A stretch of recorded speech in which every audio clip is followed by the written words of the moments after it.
All right, this is we're back on season 2 of Inappropriate Earl. You know, you guys know the drill. I interview rock stars, comics, forgotten icons of the 80s, Sex goddesses, David Arquette, pro wrestlers, MMA fighters.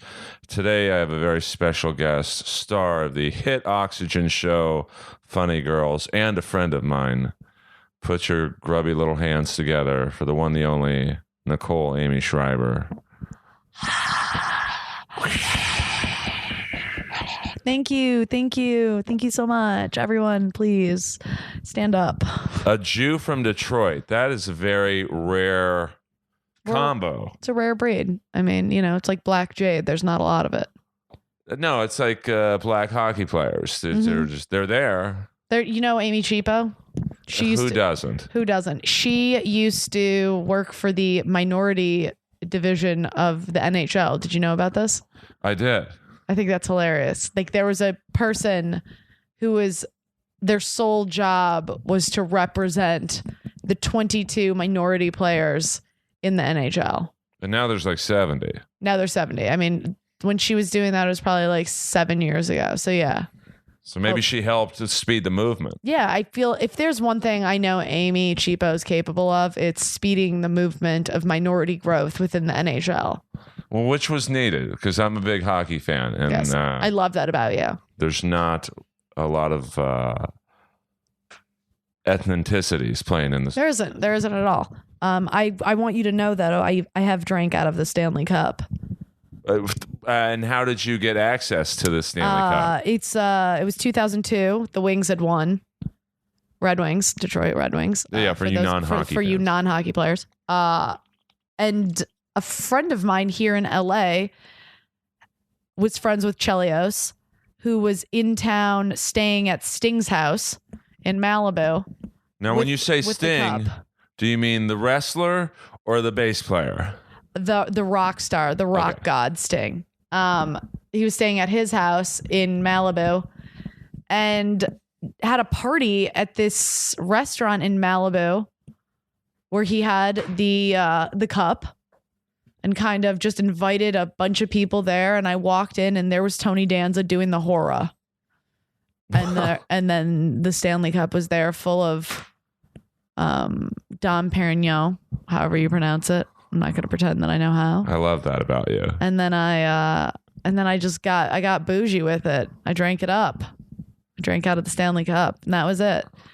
I mean, that's a big deal. It's a big deal. It's a really big deal. I mean, I love the Red Wings. I mean, if you're from Detroit, you pretty much have to love the Red Wings. If you don't, that's such a tragedy. And first of all, I think people should appreciate hockey because in my opinion, it is the hardest sport I think there is, to be able to skate. I mean, without, the sexual innuendo, stick handling, puck handling. I mean, come on.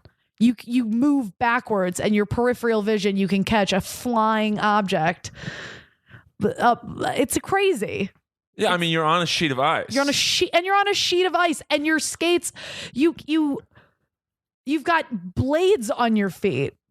That aren't that wide, that wide, and you're balancing on them, and you have the agility and the dexterity and the grace of a ballerina. I mean, that's insane. With guys who are my size or bigger, like tugging at you and pushing, pulling every which way, so you have to stop and go on a dime. I mean, that to me, the athleticism that requires is. And then you factor in what a goalie needs to do, all that weight. First of all, the pads. Okay, so you have to do all of that, and then you have to wear pads and a helmet.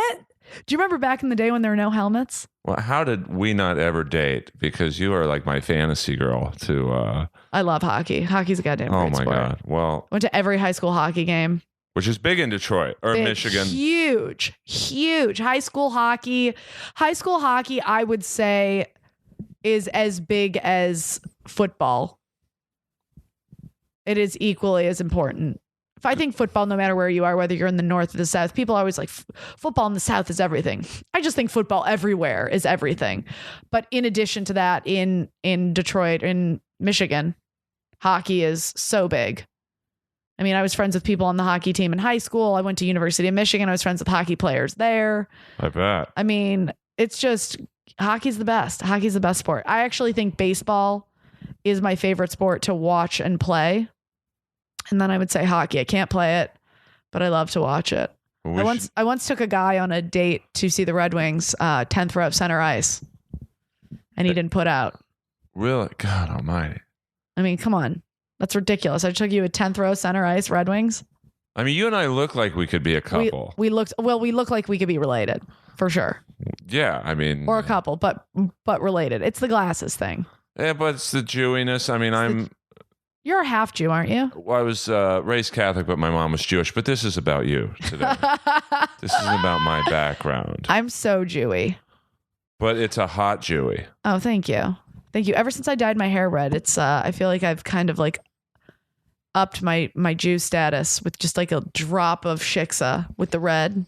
Yeah, but it's hot. Okay, cool. I'm not trying to be too creepy. You're not, Earl. There's no such thing as too creepy when it comes to you and me. Well, yeah, it's like we're like brother and sister. We get it. You've been in my pool. I've been great pool. You've used some of my beauty products upstairs. Your level of appreciation for beauty products is gay. Like you are a gay man. Like that. I've never seen anyone like beauty products more than me and a gay man. And then I met you. Well, I went through a real tough breakup, and I thought I'm going to look as good as I can. So I probably overbought. Wait, so you basically before that breakup, you were never that into beauty products? Well, once again, this episode is about you, but in reference to that particular question, I thought I'm going to look as good as humanly possible. Okay. So. I think we all do that after we go through a breakup. Like after I went through a really bad breakup, I started doing Latisse, which is the eyelash growing serum.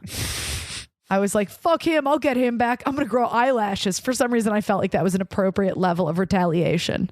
That was my total thought process. Yeah. I mean, I'm buying serums. I'm buying creams. You're like, I'll show her. I'm going to glow. Yeah, I'm going to go to the gym 6 hours a day, and I already went enough. Yeah, you go to the gym a lot. Well, I got a lot of time on my hands, but, you know, I want to get into you. Okay, let's get into me. Because you didn't take the traditional path to comedy. I did not. You know, because you're smart. Like, you got, like, you know, pre-med. Yeah, I'm school smart. I think I'm real life street smart. I'm not a dummy, but I'm very school smart. I liked school. I excelled at school, and I was pre-med. Yeah, I wanted to be a doctor. I for most of my life thought I would end up being a doctor. Now, how close? At what point do you go? Was it people telling you were funny, and then you're like, oh, maybe I mean, what made you break away from that? I mean, I was pre-med all the way through college. So it was, you know, the sort of thing where I was like, all right, am I going to go to medical school or what? And that was a no. And then I moved to LA. I think I knew I wanted to do acting, but I ended up in the real working world. I got a job doing international sales and marketing for a clothing company. And then I just kind of got sucked into the real working world, you know? The draw of a 6-figure salary it's a big draw for me. I think it's a big draw for anyone. Well, yeah. I don't understand people who don't appreciate financial stability. Well, I do. I certainly do. I love it. Like I don't. There are a lot of comics who are okay with, you know, sharing a 1-bedroom apartment or a studio apartment with 2 other people, and that's fine. I've just never been that person. I would rather work 3 or 4 jobs and have money to live like an adult. I don't know.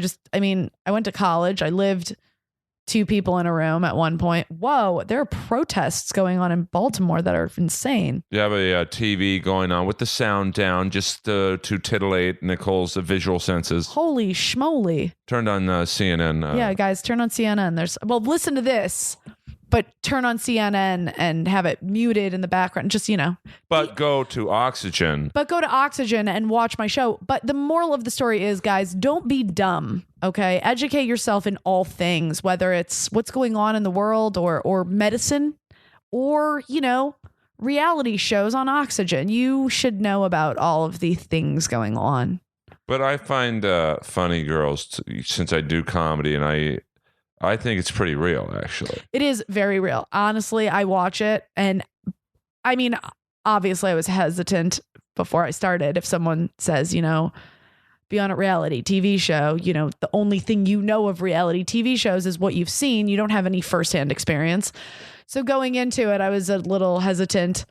And then I kind of got to know the process of it, people following you around and following your life and, wanting to know about these, little things going on in your life and these big things as well.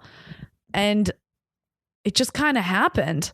And there's the things that go on in there, especially with Esther and Stephanie, people constantly ask me, was that real? Was that real?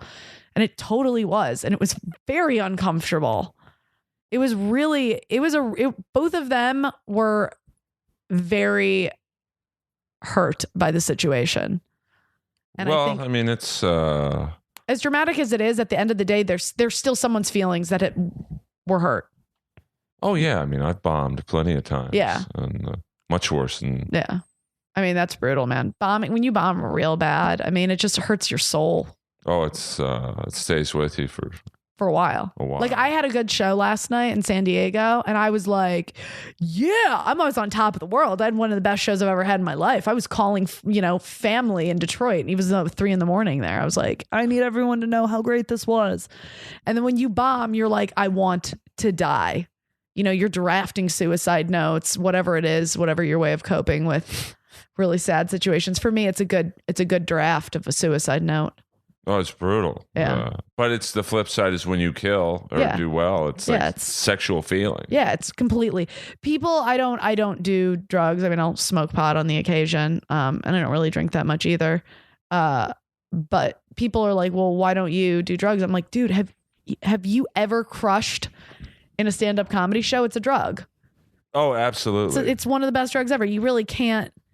But the come down, I mean, it's a bummer. What do you do when you bomb? And I'd never seen you bomb, but I mean, everyone does. What's your advice for others, and how do you deal with it? Have someone to talk to. Have someone who you respect in comedy. Have a mentor, and kind of talk it over with them. If you can, that would be my advice to anyone starting out in comedy, is find someone who is an older person in comedy, who's not older in age, but older in years in comedy, and kind of, someone you identify with, who you can talk to and you value their opinion, and who ultimately values you as well. I mean, relationships are two-way streets.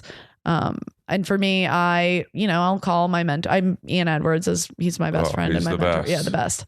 So I pretty much, every time something bad happens, I'll call Ian, and talk to him about things. And, he's got this thing that he does with me. If I tell him I bombed, he'll be like, all right, good, cool. What did you learn? What happened? What'd you do wrong? What went wrong? Learn something from it.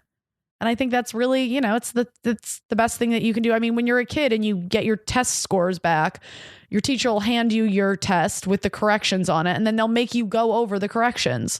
So it's like, when you fail, learn from your mistakes. Like, Stephanie seemed to look towards you are you her mentor, I guess you'd say? I think in that moment I think Stephanie probably has mentors in the comedy world.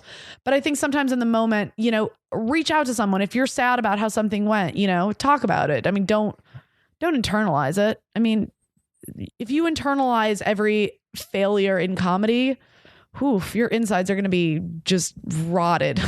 There are a fair amount of suicides in comedy. Yeah. I mean, there's fair amount of suicides in anything at this point, I think. But I don't know, comedy, it's you up there. Yeah, it's you. It's very, there's no, when you're in improv, I do improv as well, not a lot, but it's one of those things where I basically, when I'm doing improv, I'm with other people. So it's like doing team sports versus individual sports. Like, when you're on a team, it's a collective effort and you have to do your best, but the failure doesn't hurt as much as if it's like tennis, where you're playing singles and it's like, it's all on you. There is no one else. You can't pass the buck to anyone. You just have to, accept the failure and learn from it. So it's the same thing with stand-up. It's not a team sport. Oh, hardly. It's all you. And it's, I think a lot of comics, I always hear comics being like, oh, that crowd sucked. And, to that, Ian Edwards once said to me, he goes, well, you figure it out. You're a professional comic. There's no such thing as a bad crowd. It's your job to make them laugh. And it's true. As a comic, it's our job to make you laugh. We need to figure it out. We're professionals. If we do this all the time and we do it enough, we should be able to figure out any crowd or any room. I agree. So, I think it's just a matter of, I think we want to find all these factors.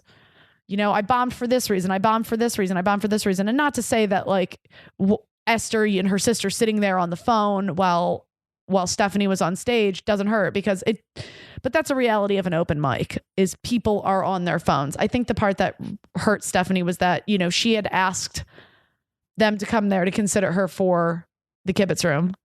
Which is a hot room, right? Super hot. No, I had no idea. And I've watched your show, and sometimes people tell me I don't ask hard enough questions or get people to talk bad on my show. But other than Sons of Anarchy, Funny Girls is the only show I watch live. I can't wait to watch it. Really? Now, maybe it's because I'm a comic and I think three of the, I don't know the two, Yamika, is it? Yamanika and Khalees. They're both New York comics. I don't know them, but it's okay. When people tweet about her on the show, people will tweet, they'll be like, oh yeah, the big girl. And Yamanika's like, one day I hope people know my name besides the big girl. Well, I think they will. Yeah. She's great. Yeah, she's great. There's Yamanika, Khalees. Those are the two New York girls. Scout. And then Scout, Stephanie, Esther, and myself are all here in LA. And I know, maybe it's because I know you girls. It's like, fun to watch. Oh, it's great. It's great TV. Yeah. And Sal's Comedy Hole. Yeah. Sal's Comedy Hole got prominently featured. Guys, Sal's Comedy Hole, head in there for food all day long. The food there is amazing.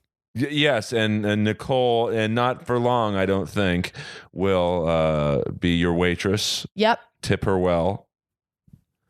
And she's awesome. Anyways, yeah. So Sal's is great. And when you go in there, make sure to mention my name to Sal if I'm not in there. Just say, hey, real big fan of Nicole on Funny Girls, saw on the show that she works here.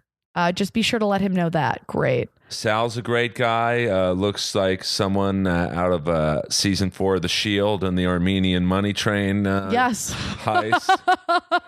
I've never seen a guy so happy losing so much money, but you know what? It actually, I feel like he ends up just making it there. Like I feel like, he's breaking even and then maybe just a little bit more. Well, I mean, I honestly think that Funny Girls is the best thing to happen to that club because before, I know Joe Rogan used to do a popular show. Joe Rogan did a comedy show there, yeah. And then, and now Funny Girls really, really got Sal's in the black, Well, that was no easy task. Yeah, no easy task. You're welcome, Sal. You are welcome. Well, I think Sal listens to this from what I understand. So maybe he's in the kitchen right now. Whipping up some crepes, listening to a little Inappropriate Earl. Well, hopefully. I mean, the Oxygen fan base is what I want, I want to interview all of you individually. I mean, you should. Every girl on the show is fantastic. Oh, I mean, I would love my fantasy interview, other than you, of course, because I'm probably the closest with you out of all the girls. And I think I asked you, I might have indirectly been on an episode, right? Yes, you might have indirectly been on an episode. When the dick pic vision board. The dick pic vision board. I tapped into my resources, into my dick bank. And there is a solid chance that Earl might have been in my dick bank. So I'm happy to say that I was somewhat on the show. Yeah, you were very much a part of the magic of Funny Girls. It's probably my best picture I've ever taken. I mean, if you somehow find your way into Stephanie Simbari's dating life, just know it was the vision board. I don't think I ever will. Obviously she's beautiful. Mm-hmm. It's more like, I don't know if I could ever have sex with you because you're beautiful. Totally my type. And now that I know you're such a hockey fan, just skyrocketed. But you guys are like sisters to me. Yeah. We're your little sisters for sure. Yeah, I mean, I'm like a mentor to you. You're a mentor to me. You're my Jew mentor. Well, yeah, I've seen. I think I gave you some advice a long time ago on. And I've also known you for a very long time. Where did we meet? It's we met through my best friend from college. That's right, Jill Cassell. And she had found out you were doing comedy and said, "Do you know this guy Earl?" Yep. She's like, "Oh, you're doing comedy?" Well, when I first moved out here, she's like, "Oh, my friend Earl," and I was like, "I'm never gonna see." And this was before, social networking was a really big thing. I mean, it existed, but it wasn't like it was like, oh, let me just check him out on Facebook. And then a few years later, when Facebook came to be, then I found you on Facebook, and then I started doing comedy. I mean, that might have even been almost toward the tail end of MySpace.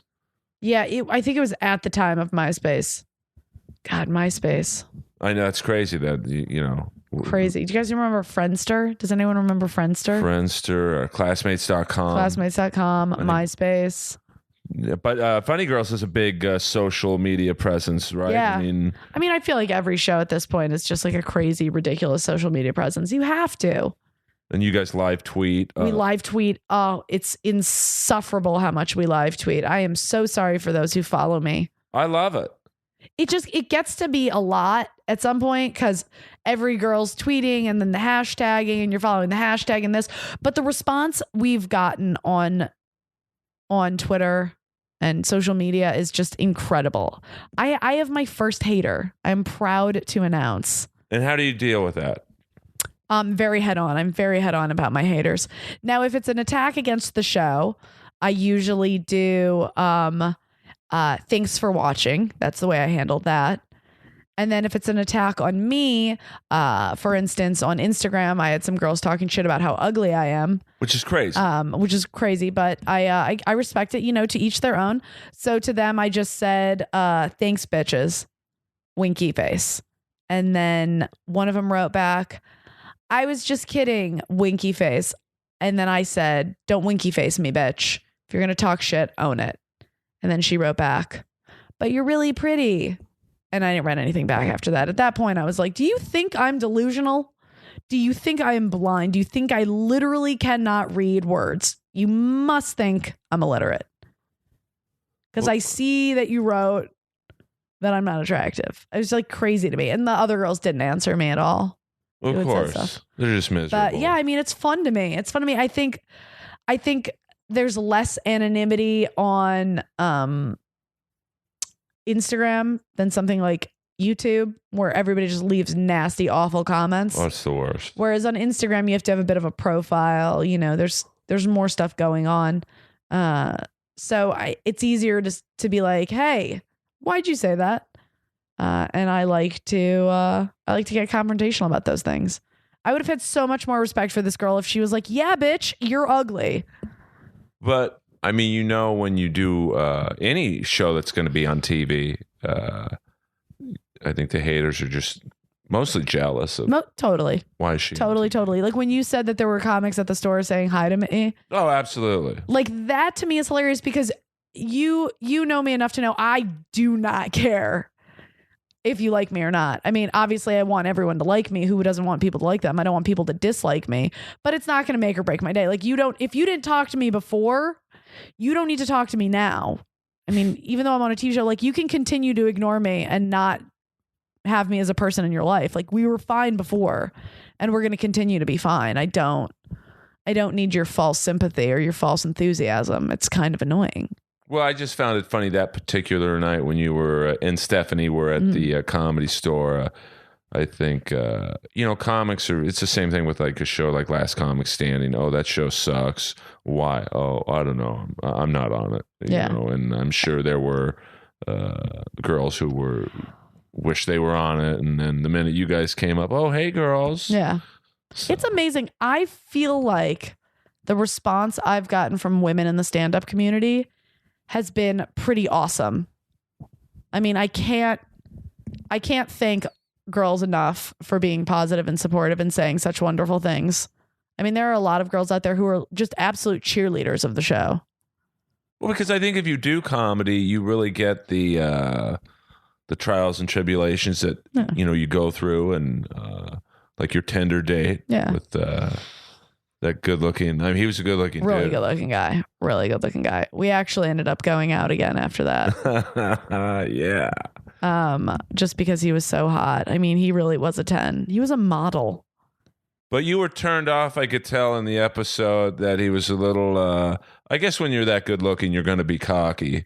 Yeah. I mean, if you're that good looking and you're not cocky, you're doing it wrong. Do it. Okay. If I was that good looking, I'd be doing it. If my abs popped when I took my shirt off, yeah, I'd be cocky. Like yeah. He's an Adonis. I mean, the man's literally a male model. He is actually a model that gets paid to be attractive. Now, how did the second date go? I wouldn't say date so much as, Interactions. Interaction. We had some interactions. And is this possible future, not necessarily boyfriend, but... No chance. Okay. Such a nice guy, though. Really a nice guy. Yeah, but no guy wants to hear that. That's the kiss of death. So you're a nice guy. Oof. That's either he had the worst four-letter word you ever want to be called. Well, yeah, it's like... I don't think a girl likes to hear that either. No, I don't think... I mean, it's just, there's so many adjectives out there. Try one besides nice. It's so mundane. That's like saying someone's meh. Yeah, I mean, that's usually a sign that the girl wasn't really into you. Yeah. Oh, you're such a nice guy. No one wants to hear that. Oh, God. Nice just leaves you at home alone, jerking off, crying. I've done that before. Yeah. Before all my beauty products. With all those beauty products, you should be jerking off with all of those beauty products. You probably have the prettiest dick ever. I mean, it's okay. I mean... I think most people in the stand-up world have seen it, but yeah, I think everyone in the stand-up world has seen it. I think the picture I have is probably the highest body / dick pic in rotation. Well, I think it got a lot of action on Instagram because Stephanie and another girl, Jade, put a edited version of it on Instagram, and I started getting female comics and a few gay male comics asking me for a copy. Hilarious. I mean, I asked you for a copy. I think I had it on a different phone, and then I got a new phone and it didn't transfer. And I saw you and I was like, hey, I got to get that back. Life can't just go on without that being on the phone. I mean, it is a great picture. I'm not going to lie. It's a great picture. I mean, with all the man hours you put in at the gym, congratulations. You're killing it. Well, I'm insecure, guys. So I think we're all insecure. Yeah, but I hide mine. You talk about yours on stage. So you're insecure. Were you a scrawny guy? No, I wasn't great with girls until later on in life. So, and I had a weird upbringing. But this is about you. I know, but I love making it about other people too. It's so fascinating. Well, I mean, my mom only told me one thing about girls. Basically, make them happy first, and they'll always come back. That was it. Oh, that's really sweet. And do you live by that? Is that your MO in relationships? I mean, I think if there was a Yelp review for sexual interactions with me, I would get high stars, high accolades. I like that. It's good. I mean, that's the way you should be. Well, I mean, it's. I think my mom was right. Yeah. I mean, I was with this guy recently, and we've been kind of like on and off for about a year. And he said to me once, we were fighting about something because I was getting annoyed. And he said, why are you being so difficult? Why won't you just love me?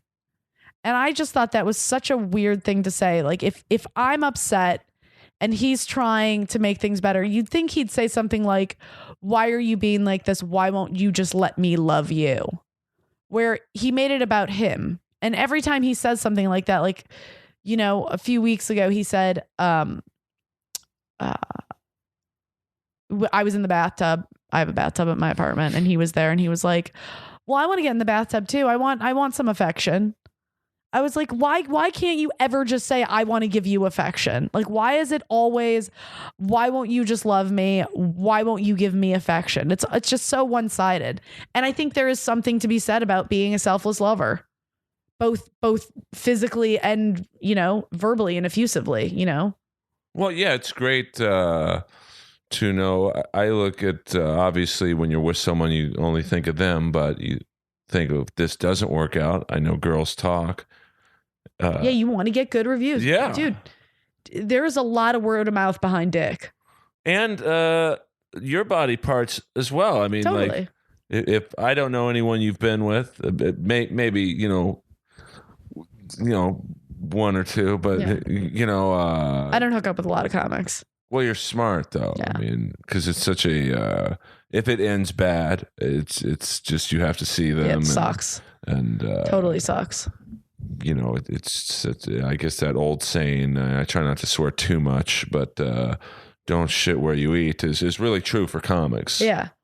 I mean, I think when I see comics hooking up all the time, I'm like, do you like when things are uncomfortable? Like, do you enjoy that? I mean, you have to know what's going to happen. I mean, you have to know it's not going to end well. It never ends well, and it always ends. Yeah. Comics, guys, things don't go well for us dating. That's what we sign up for in life when we become comics. I don't know many comics who are in solid, healthy relationships. With each other? Yeah. No, I don't know. I can't think of one. I can think of relationships where it's a comic and they're dating someone who's, comic adjacent. So they're like in the industry in some capacity, but they're not a performer themselves. I think two performers, the only relationship I can think of right now that is a successful relationship is Moshe and Natasha. Right. That's it. And even with them, it's like he's very busy. She's very busy. They're not around each other a lot. So maybe that's a secret. I think that's a secret to any relationship, whether you're, in comedy or not. Give each other space to, live their lives, have their careers, have social lives. I mean, I think I'm a very autonomous person when it comes to relationships. And I think for a traditional guy, that's a hard thing. A lot of traditional guys don't want a girl who's, doing it herself, and it's intimidating. It's intimidating. And I think it's also, there's a lot of jealousy. I think jealousy is it's a very human emotion. I think it's a waste of an emotion, but it's very, it's a human thing to experience that, to see someone that I don't want to go into the whole, like, when you're in a relationship with somebody, I think we're taught that the person you're with, that's like your property. They're yours. Like, you're my girl. I love it when people say that. You're my girl. You're my boy. That's my boy. That's, no one's yours. Okay. Like, just chill the fuck out. Like, people aren't property anymore. It hasn't been a thing for a while, and it's like, just let people. I always think it's weird when girls get so mad. They're like, he cheated on me. He cheated on you. He was with another person once, but he still wants to be with you. No. He cheated on me. Okay. He was with another person once. One other person. Like, that doesn't, like, love is so much bigger than one cheat. I mean, I'm not sure if I'm in 100% agreement with you, but you don't think a person can cheat on someone once and still love them just the same? I mean, I've certainly done it, and I've had it done to me. So, I've never looked at any girl I've dated as my property. Yeah, but it depends. Do you get jealous? I used to not, and then when I got cheated on, any girl I dated after that, I was a little more aware of, guys. So is it the girl you don't trust, or is it guys you don't trust? Both. Yeah.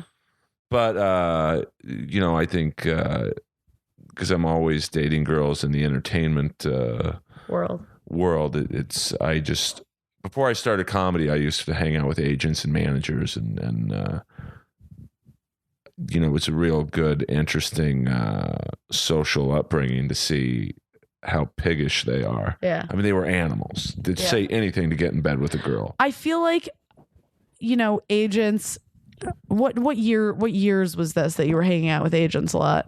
I would say most of the 90s. All right. So I feel like agents in the 90s are different than agents today. I don't know about that. But I feel like they're more reckless. I feel like the social media age that we're in makes you more accountable for your actions.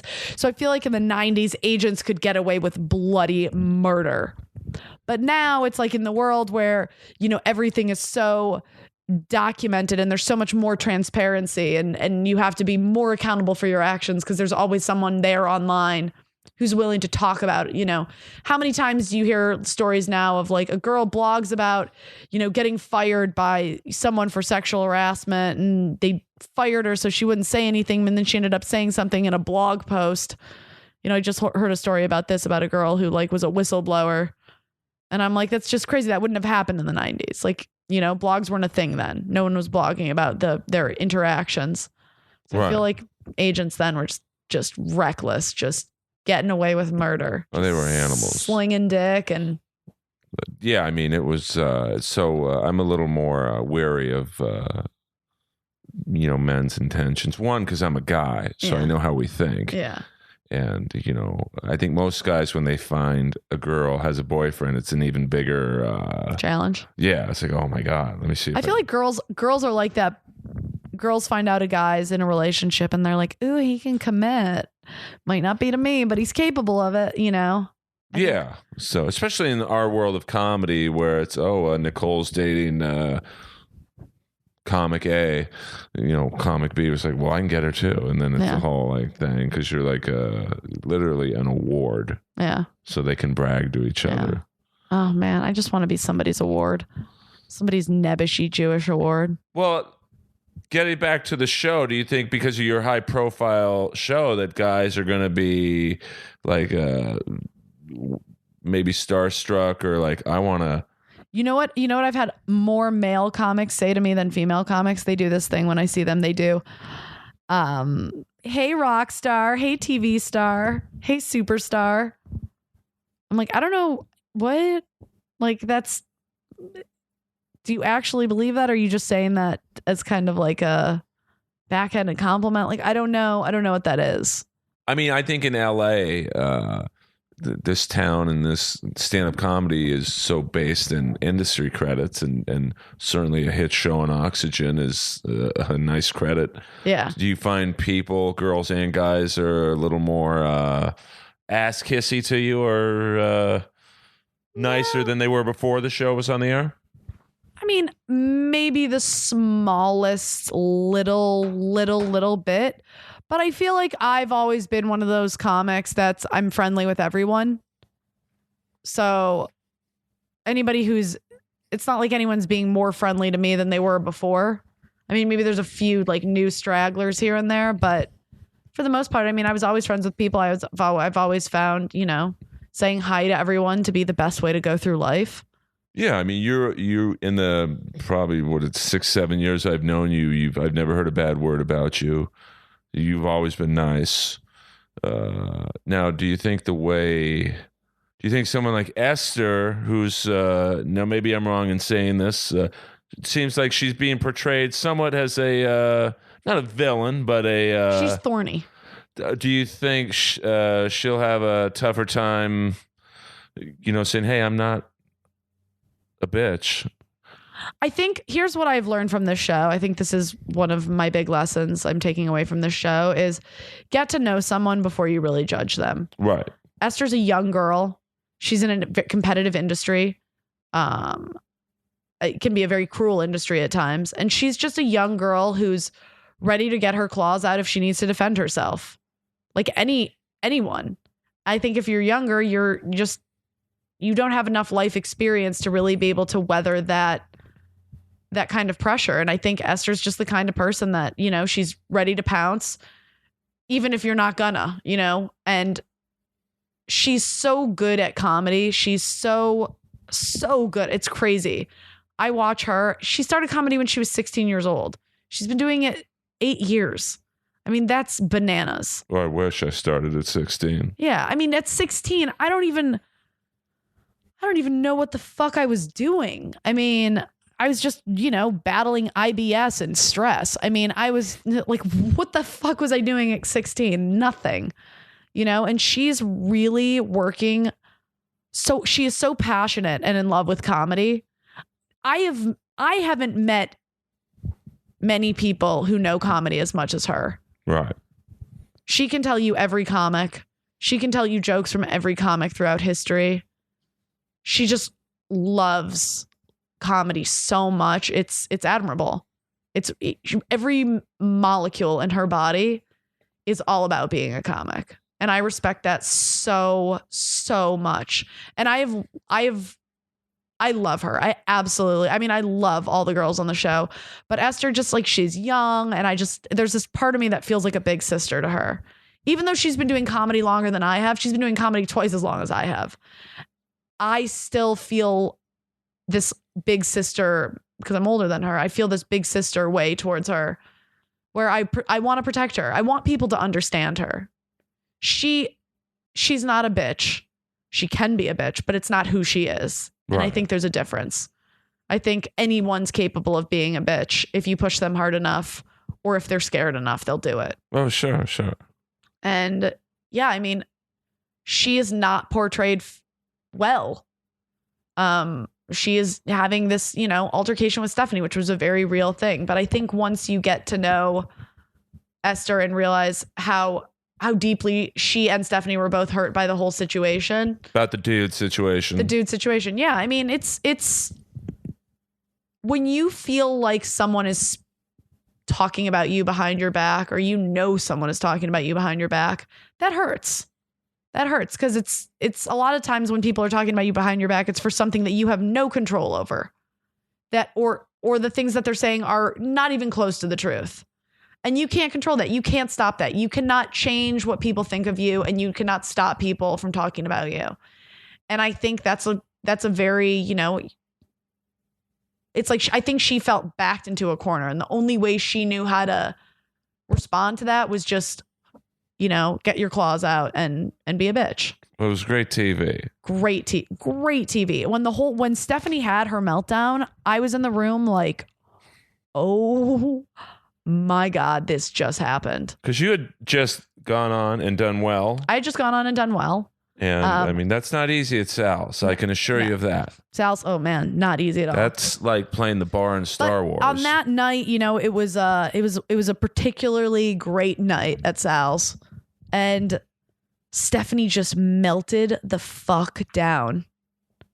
Just melted down, and it was bad, but it was certainly not as bad. I mean, the way it was shot, it was very true. Like, what came out of Stephanie's mouth came out of Stephanie's mouth. But when you add a little bit of music and some, editing, it is much worse. But it was bad. I mean, it's bad. I mean, it's hard as a comic to watch another. Like, I didn't think she was bombing as badly as she did. And the hard part for me was watching how hurt she was by the whole situation. Like, how sad and deeply bombing hurt her.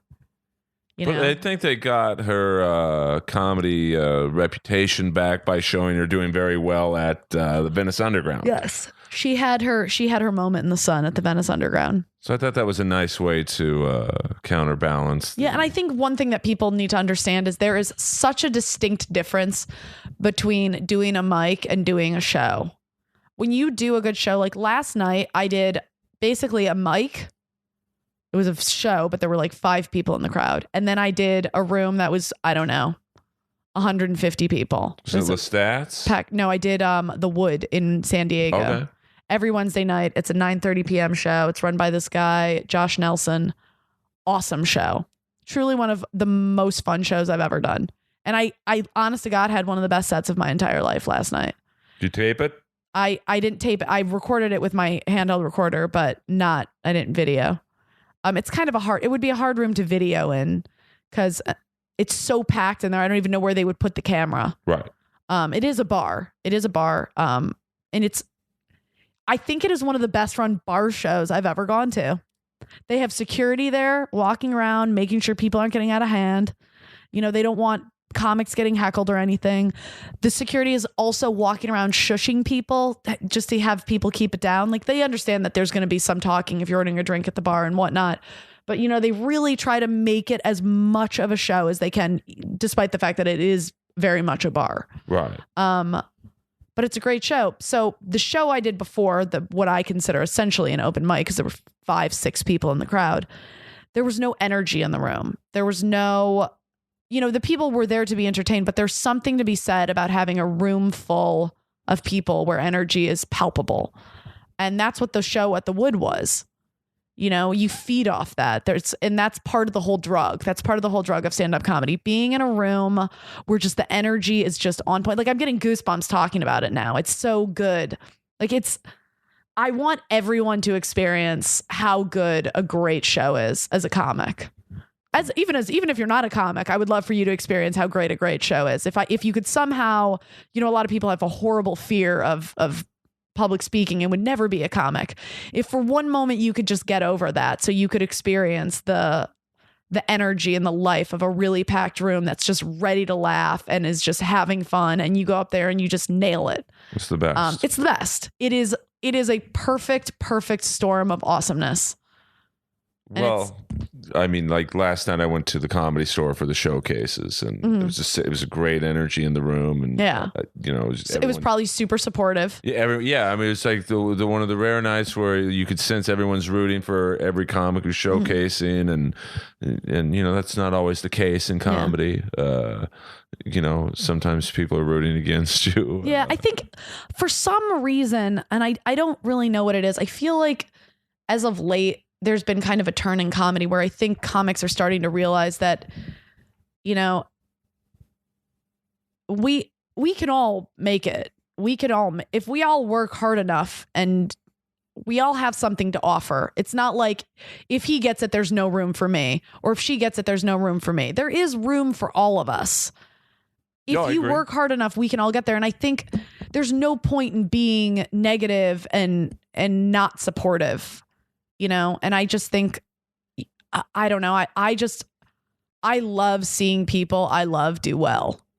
Yeah. Because to me, and I'm not a big, like, let's talk about the universe and the power. And like, that's so Stephanie Simbari's thing, is talking about the fucking universe and energy. And I love Stephanie for that so much. And there is a part of that has rubbed off on me in this process. But I do believe that when people in your life who are close to you start doing well, it's the universe opening up, and it's opening up for you too. It's not just, that one person in your life. Like, all of a sudden the universe is just presenting this opportunity to one single person. It's like, no, this is for everybody. Like, as long as you just stick together and, root for each other and help each other, you're going to be fine. Will one person be more successful than another? Of course. Absolutely. That's the way it works. But that doesn't mean you can't be successful in your own right. Yeah, I agree. Hard work trumps a lot of totally obstacles in this business. So before we wrap up, okay, and we could go on forever, ever and ever. No, you're like the best podcast guest because you talk a lot, but it's like meaningful. Oh, thank you. Some guests have to really pull it out of them. How has the show changed your comedy world? Is it made it better? Like, you get better gigs, or?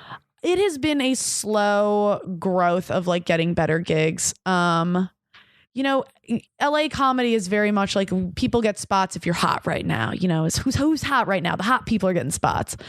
It's not like it's Oxygen. It's not an NBC show. I mean, it is an NBC show.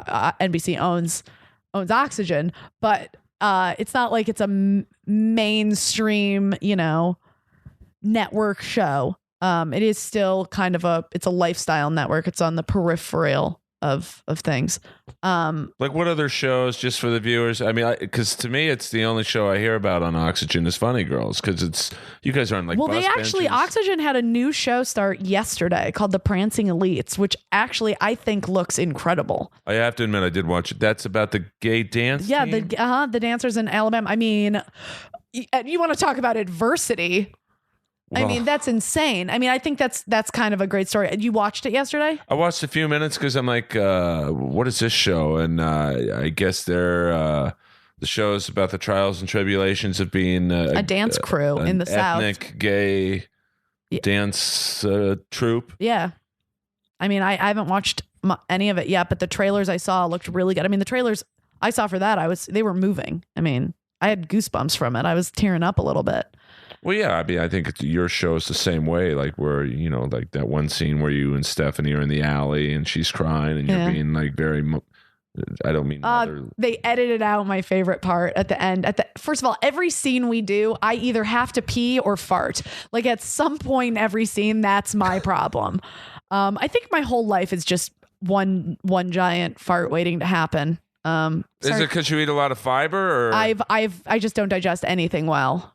I don't digest not a thing well. Everything hurts my stomach. IBS, yeah. Do you have that? Yes. Oh, so that was for real. Yeah, it's for real. Yeah, I mean, most of my childhood, when I was in high school and I drove to school, I lived right down the street from my high school, and I went to private school. So it's not like you could just come and go as you want. You know, public school, you walk in, you can walk out whenever you want. But when you're in private school, you have to get permission to leave. My stomach problems were so bad that I had a permanent note to go home. Because it was so embarrassing for me, because it was like I had IBS. I had to go to the bathroom. Like, it wasn't like I just needed to go to the bathroom for a second. Like, I would be in the bathroom for like a while. Like, it's terrible. IBS is a horrible thing for a young kid. It's embarrassing. It's like nobody, now that I'm an adult, I mean, I can talk about poop and diarrhea. Like, who cares? You know, we all do it. But like when you're a kid in high school, it's like debilitating and so embarrassing to be that girl who's like constantly, and that was a huge source of stress for me when I was in high school. Cause it was like, you know, it was like people would be like ready to go out at night and I'd be like, nope, sorry, can't. I literally cannot go anywhere. Sorry. Well, it's like your bit you did on the show, I think last episode 2 about the positions. Positions. It is such a thing for me. I think it's just a thing for girls. It's like, you know, I think a lot of people don't necessarily digest things well, but you know, when you go out on a date, I don't want to eat a lot of food on a date. I don't think any girl does. Well, I think most girls probably don't want to like, I think a lot of girls have that whole eating in front of people thing. Like they don't want to look gross. Are you afraid, and I'm not, obviously, I don't want to get too graphic, but that if you eat a lot and maybe you're going to hook up with the guy later, that things could happen that shouldn't? Oh yeah, totally. It's literally, and I say literally so much. I apologize to all of your listeners. It is awful how much I use that goddamn word. But I truly fear, I mean, my stomach problems are so bad. It's every single day my stomach hurts. Because I think you said on the show, and I'm not going to make you do the bit because, you know, we're in my house. You talk about a rough atmosphere. I've got my dog and me. It's probably not the ideal audience, but you said maybe a doggy style might be a tough position given certain... Doggy style, you cannot clench and do doggy style. Absolutely not. And being on top is even harder. No, I didn't understand that. But before you tell me, I will admit I am not the smartest guy in the world. So if you're on top... I mean, what would... Earl, next time you really have to fart, squat like a catcher. I got you. My bad. Try to keep that fart in. And then at the same time, the way the vagina works for all of you listeners, if a woman is on top, there are certain angles we need to be at to actually have an orgasm. It's not like... You know, in porn, a girl jumps on top and she just hops up and down. It's like, that's not actually how a woman has an orgasm on top. It's more of a grinding motion. Okay. It's not like let me just bob up and down. Okay. So to find the right angle to have an orgasm, all the while clenching and trying not to fart, it's a lot. It's a lot to ask. So if you want a really successful first date where the ultimate outcome is sex, just hors d'oeuvres, maybe some apps and a drink. Okay, guys, just don't go harder than that. That is my only advice to guys dating. I'm sure my male, and I have a feeling I have a predominantly male fan base. I have a feeling you're right on that. I got a few girls, maybe, you know, who hopefully more after they hear this show. Ladies, listen to Earl. He is respectful of our position in life. He is a good man. Well, I will say it is, I think, tougher being a female comic just because there's less of you. Yes. And, you know, so it doesn't need to be tougher. And I think that's what everyone needs to kind of get on board with is like, you know what? Let's stop hating on people. I mean, first of all, thank you for hating on me. If you're taking the time out of your day to hate me, your day must be pretty boring. Well, I think Paul Stanley from Kiss, and you know I get all my all your great nuggets from them. Well, he made a great point. You know, Kiss is a very maligned band musically, a lot of haters, and he was like, "Hey, when they stop hating, that's when I'll worry." Yeah. So any press is good press. Yeah. I mean, do you believe that? Because 100%. The only love and hate are the same. The only sign that you don't matter is indifference. If people just don't care about you, that's when you're not doing anything. Polarizing people are interesting people. Oh, I agree. I mean, love me, hate me, but just, I don't know.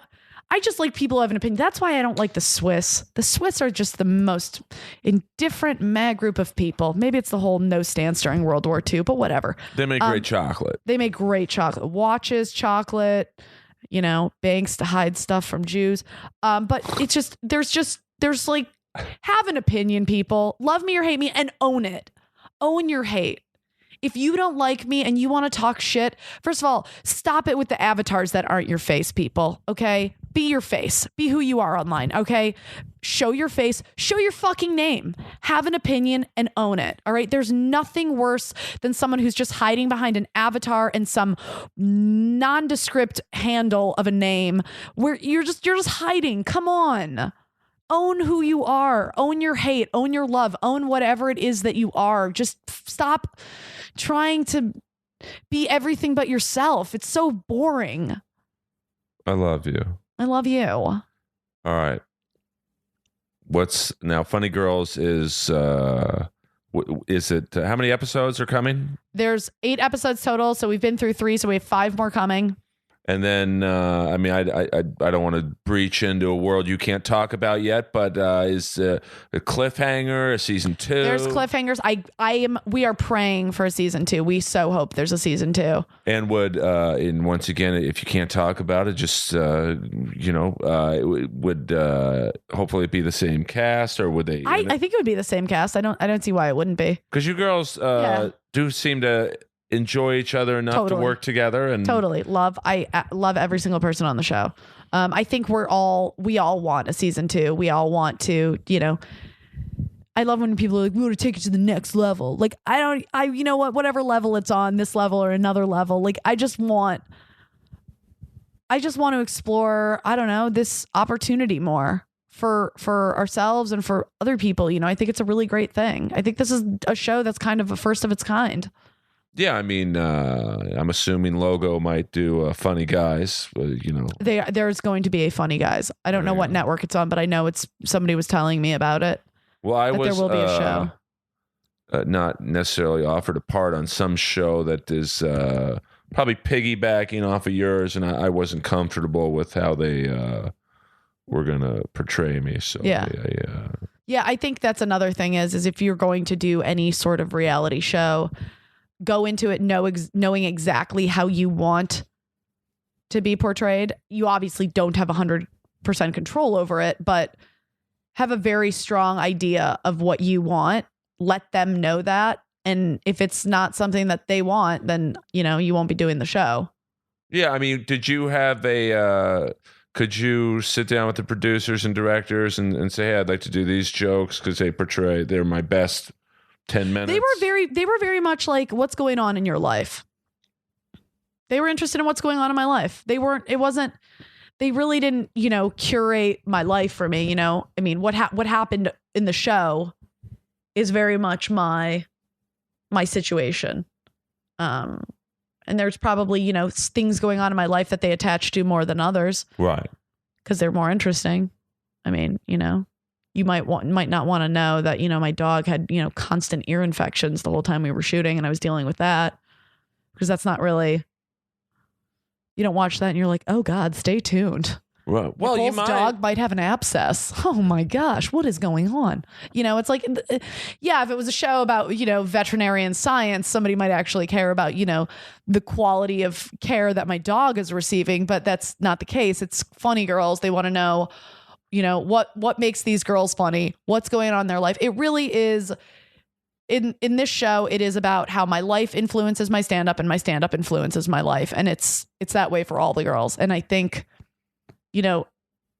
I personally think it's really interesting to see that sort of thing. It's kind of what came first, the chicken or the egg? I love it. It's like a documentary of comedy. And I don't think, I watch other reality-based shows that they seem a little scripted. Yeah. Like, hey, let's put these wacky bartenders in, a hot Let's tub. put a group of all hot, wacky bartenders. Yeah. Like where in the world does a random group of just hot people all spontaneously come together? Well, actually, besides Hollywood, like nowhere.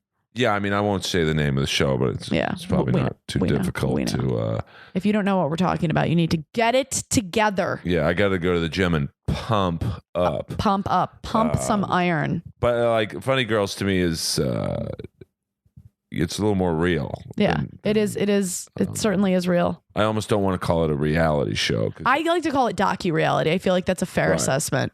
Because, like a reality show to me is like, like these competition shows. Yeah, I feel like reality shows typically are either competition driven or just very salacious. Right. I mean, you guys don't seem to be necessarily, or you girls don't seem to be competing with one another. Like, I want to be the bitch. I want to be the wacky. Yeah. It's just, this is our lives. Yeah, it's our lives. It's very much, it's, if we end up in boxes, that's very coincidental. But yeah, I think every girl's kind of her own, person and her own character. Even my friends at home are like, I really like your character on the show. Because to my friends, I'm still a person on TV. I am their friend, but it's very much, like, oh, I'm watching you on TV. Your character, the other girl's character, there's still a separation from reality on a reality show. It's not pure reality. Well, yeah. I mean, I guess if it was like 100% real, you wouldn't have a camera crew. Yeah. But I love the show. This is the part, Nicole, where you plug anything. Okay, what am I going to plug? All right. Instagram, Twitter, all that stuff. Tune into Funny Girls every Tuesday night on Oxygen, 9/8 Central. Number 1. Number 2, follow me on Instagram, Twitter, Facebook, at Nicole Aimee, NicoleAimee. For shows and stuff, I tweet about my shows. I don't really have a calendar where I post stuff. I have a website, NicoleAimee.com. It's not the most eventful website. I'm working on making it more eventful. Just stay tuned for greatness, guys. I'm going to conquer the world one dick pic at a time. Well, I'm humbled and honored to be included, hopefully, in that climb to success. Of salacious group of men who, and I probably know most of them. Now, this episode will be out tonight. Awesome. So, do you have any local shows coming up in tomorrow LA? Tomorrow night, Foo Bar in West Hollywood at 8:00. Foo Bar, West Hollywood, 8:00. Saturday night, I have a show in Culver City. I'm going to be judging a music show with another guest judge, Fred Willard. That's Saturday night. Super excited. I don't remember what time that is, but if you look on my Twitter, I will be posting about it. It's probably like 8:00, I'd say. And that is somewhere in Culver City. I can't remember the name of the place, but yeah. Now, is that the Fred Willard who had an incident? The Fred Willard. Yes. Well, yes. no, I'm a huge Fred Willard fan. Huge Fred Willard fan. Huge Fred Willard. I'm very honored. They reached out to me and they're like, hey, we've got a panel of celebrity judges. I'm like, celebrity judges? That's adorable. You think I'm a celebrity? Who are the other celebrities you have? And then they said Fred Willard. I almost died. Well, he is a legend in legend. comedy, so. He is a comedy. He's a comedy god. He is. I don't care what he did in that movie theater. Yeah, I don't care. I don't care what anybody does in a movie theater. Have fun in a movie theater. Do whatever you want. Do whatever you want wherever you are. Just don't hurt people. Oh, absolutely. Listen, you want to go to the Tiki Theater on Santa Monica and Vine. Just be gross and disgusting. Just don't hurt people. It's Fred Willard. He's allowed. Now, is there a Funny Girls tour possibly? A Funny Girl tour is in the works. We're making it happen. The details, of course, will all be part of my social media push at some point, but it will happen. If you guys want to reach out to me and let me know what cities you're in, I will make sure those cities are on our list of places and people to do. And I would like to thank your publicist. I don't know if she wants me to say her name. I won't. She won't. She wouldn't want you to. She likes her anonymity. No problem. But she was awesome and amazing, setting this up. Very cordial and love you, boo boo. I don't even know if you're listening to the podcast right now, but the publicists for the show are just extraordinary people. Well, the one I was dealing with was awesome. Yeah. Got back to me right away. Very open to you being on the show, and I love you, Nicole Aimee. Love you, Earl Skakel. And this is, as you know, Inappropriate Earl. iTunes and SoundClouds. The haters, leave reviews on iTunes. I leave them up. Leave your reviews and say who you are. Yeah, and thank you so much, guys, for the comments on my latest YouTube stand-up video, especially the guy who said I was the worst stand-up in the world. I left it right there, so I appreciate the love and support from you. Let's see you get up on stage, buddy. You guys are the best. Nicole, Aimee, Schreiber, Stephanie Simbari, Esther Steinberg, the rest of Funny Girls. It's a great show. Watch it. It'll give you real insight into the world of not just female stand-up comedy, but stand-up comedy in general, which a lot of people don't know about. So check it out. Oxygen Network, Funny Girls. See you guys later. Bye.